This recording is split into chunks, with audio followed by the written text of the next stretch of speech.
Welcome to Fake Love and Flying Monkeys, the podcast where fake love is exposed.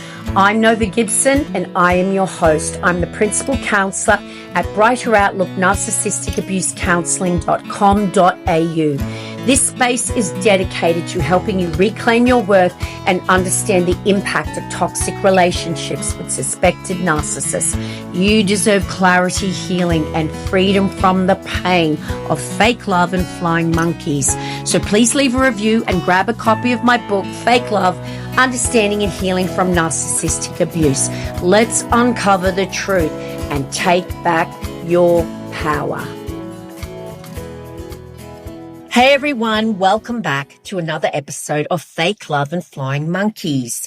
If you've ever been on the receiving end of narcissistic rage, you know it is not just someone getting a bit cranky. No, it's more like you've witnessed this person in front of you going from zero to this possessed demon in under 3 seconds, and it can be terrifying. Now, it's really important to understand that narcissistic rage is not about them being passionate or just having a bad temper. It is about control. It's about intimidation, and it's about making sure that you never forget your place in their twisted hierarchy of a toxic relationship. And in this episode, we're going to unpack what narcissistic rage is, why they do it, how it shows up, and most importantly, how to stop blaming yourself for their explosions. Okay, let's start with the basics. What is narcissistic rage? Narcissistic rage is an extreme, often explosive, emotional reaction that narcissists have when their ego feels threatened. And by threatened, I mean even the tiniest poke to that perfect little self-image of theirs. Think about it like this. Maybe you're just sitting there having a normal day and you say, I'll do the laundry later. And suddenly, bam, you're caught in the middle of a storm of accusations, shouting, or maybe it's even that icy silence. Psychologists call this a narcissistic injury. Basically, it's a blow to their fragile ego. And since a narcissist cannot process emotions like you and I, like normal human beings, what follows is rage. Explosive, passive-aggressive, dramatic, or subtle, but always designed to intimidate, punish, or control you, the victim. So why do they rage? Well, the shorter answer is that fragile ego and desperate need for control. That equals emotional explosion. Narcissists live in this fantasy world where they must be admired, unquestioned, and perfect 24/7. The moment reality contradicts that illusion they have of themselves, maybe you disagree, you set a boundary, or you just simply exist without worshipping them, and they perceive that as a threat, and then they go nuclear. And narcissistic rage isn't random. It's not a bad day. It's a tool. It's a weapon they use to reassert their dominance over you, to frighten you intentionally, to remind you of your place in the relationship, and to deflect responsibility for their own flaws. It's about intimidating anyone who dares to challenge them. So if you find yourself tiptoeing around them, constantly second guessing everything you say or do, that's exactly what they want. And here's the critical takeaway. It's never about you. It's about their inability to tolerate feeling flawed or out of control. Now, narcissistic rage sort of comes in different flavors, and none of them are pleasant.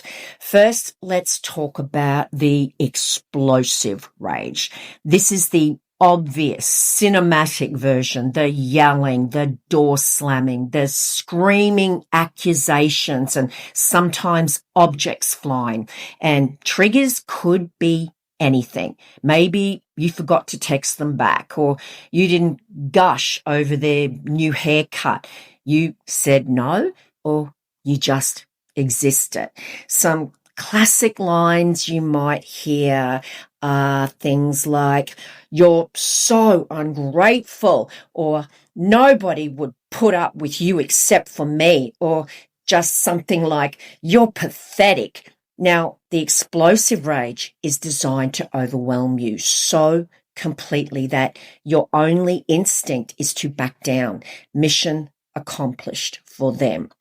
And then there's the passive aggressive rage, which can frighten you just as much. This one is subtle, but just as damaging. It might be that they give you the cold shoulder for days, the silent treatment, or maybe it's their sarcastic, funny remarks under their breath, or maybe it's just avoiding you, ignoring all your messages and acting like you've committed some capital crime. You end up in these occasions questioning yourself. Did I do something wrong? Why are they like this? And guys, this is emotional starvation and it's control, forcing you to adjust your behavior without saying a word. And then there's the public performance rage, because narcissists love an audience. It might be this cutting remark at a family dinner, a story designed to just humiliate you in front of your friends, or just them rolling their eyes or joking at your expense. It's rage disguised as humor, and it chips away at your confidence while they're sitting there in front of everyone else looking superior. Now, we can't forget the old character assassination. Sometimes rage is not aimed at you directly. It's behind your back. This can be things like the smear campaigns with friends, family, or your co-workers. It's sometimes twisting reality, gaslighting, so that they look like the victim and you're the unstable one. Or maybe it's sharing private mistakes that you didn't want anyone else to know about. They do this publicly to prove a point. And by the time you find out, they've already rewritten history to suit themselves. Now let's take a look at some real life scenarios of narcissistic rage. Let's make it relatable. Here are just a few common situations that I hear regularly from my beautiful clients who come to see me in my counseling practice. And by the way, guys, if you would like to have a one-on-one Zoom counseling session with me as a professional counselor, I would love to be able to help you in your narcissistic abuse recovery. Just see my website link in the description. But here are a few examples where narcissistic rage rears its ugly head. Firstly, I'm going to talk about the romantic partner. Let's say that one day you just politely disagree, maybe about weekend plans. Suddenly, the narcissist erupts, yelling that you're selfish, you never care about their feelings. Later, they act like nothing happened, or they twist the story to make you seem unreasonable. And the takeaway from this, guys, is that the rage isn't about the disagreement. It's about control and ego protection. You disagreed with them. You did not just say, "Yes, I will do exactly what you want." And that wounded their ego. And if you have a narcissistic parent or maybe a narcissistic in-law, you'll recognize this next scenario. The narcissistic parent criticizes a choice you made. Maybe it's your career, a partner, or perhaps a living situation. And instead of just having a normal discussion, they give you the silent treatment. They make cutting remarks to relatives, or they guilt trip you for disappointing them. You spend weeks trying to fix the relationship, and yet the underlying pattern never changes. You can never please them, and you get punished if you dare to have a need or a thought of your own. This next scenario relates to the workplace narcissist, or that bully at work that you just can't stand. Maybe it's your boss or a narcissistic colleague who reacts explosively to minor mistakes, maybe just a typo or a slightly late report. Suddenly, you're on the receiving end of shouting, public humiliation, or those passive aggressive emails. And once again, guys, it's not about the work. It's about asserting dominance and making you fearful.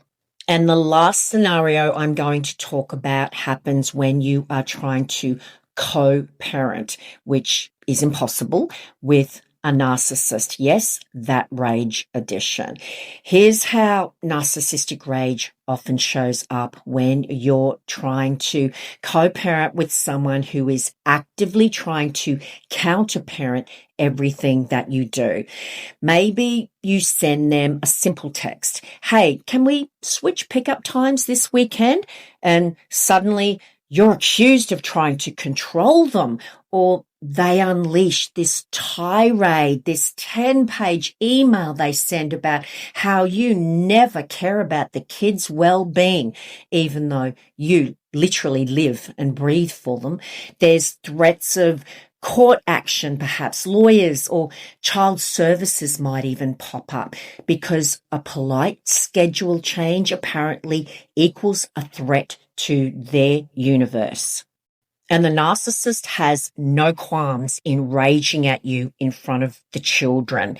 An example might be when you drop the kids off and suddenly you're the villain in front of the children. They'll criticize your parenting skills. They'll exaggerate your failures in casual conversation with school staff, or maybe they'll frame themselves as the only competent parent, making your kids feel like your opinion doesn't matter. And the result is that you're the bad cop in the story. Your ex is the hero parent, and your kids are left there confused, anxious, and picking sides. And if they can't rage at you directly because you're trying to go grey rock or minimal contact, then that smear campaign that they're inevitably engaging in will ramp up a notch or 10. They'll tell your friends, if you have any left that they haven't isolated you from, that you're crazy, you're unreliable, you're emotional. Or maybe they say this to the children's teachers or even their therapists, and they'll say to those people that they should not believe a word that you say because you are so unstable. And whilst they're saying this, they appear like butter wouldn't melt in their mouth. Now, I know that many of you will be nodding along, thinking to yourself, oh my goodness, yes, I remember those rages and they were scary. And maybe there's quite a few of you who are thinking to yourself, no way, it was 1,000 times worse than that. But no matter the individual situation, it is always frightening. It's meant to be. It's meant to shock you and to stop you from doing whatever you were doing again. Now, I cannot stress this enough, guys. You are never responsible for a narcissist's rage. You may be the trigger, in inverted commas, but their reaction is entirely on them. You could be the most agreeable, accommodating person in the world, and they would still explode, because narcissistic rage is about their insecurity and their need for control. It's never about fairness or logic. Now, being around someone like that who rages at you all the time, it causes psychological damage. It is abuse. And guys, you can't fix them.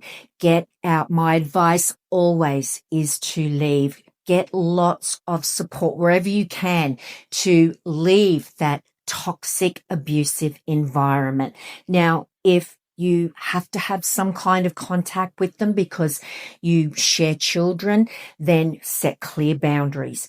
Don't engage with them.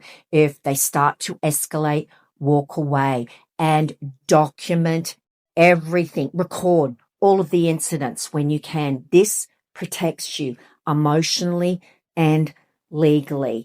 And remember, escaping the rage cycle doesn't just mean leaving the room. It means reclaiming your emotional and psychological freedom. No one has the right to abuse you. Narcissistic rage is terrifying. I can't stress that enough. It's exhausting and it's unpredictable, and it is not your fault. You didn't cause it, you can't cure it, and you absolutely do not have to accept it. Always remember, you were never the problem. The narcissist is. And that brings us to the end of another Fake Love and Flying Monkeys episode. Yes, guys, please remember your worth. You do not deserve that. No one has the right to treat you that way. And please know that I'm here if you'd like to have a one-on-one counseling session with me. My link is in the description. I'd love to be able to support you one-on-one. And you'll also find a link to order your copy of my book, Fake Love, which will also help you so much. On that note, guys, it's bye from me for now. Until the next episode, remember, you are worthy of love, and you are worthy of so much more than a lifetime of fake love and flying monkeys.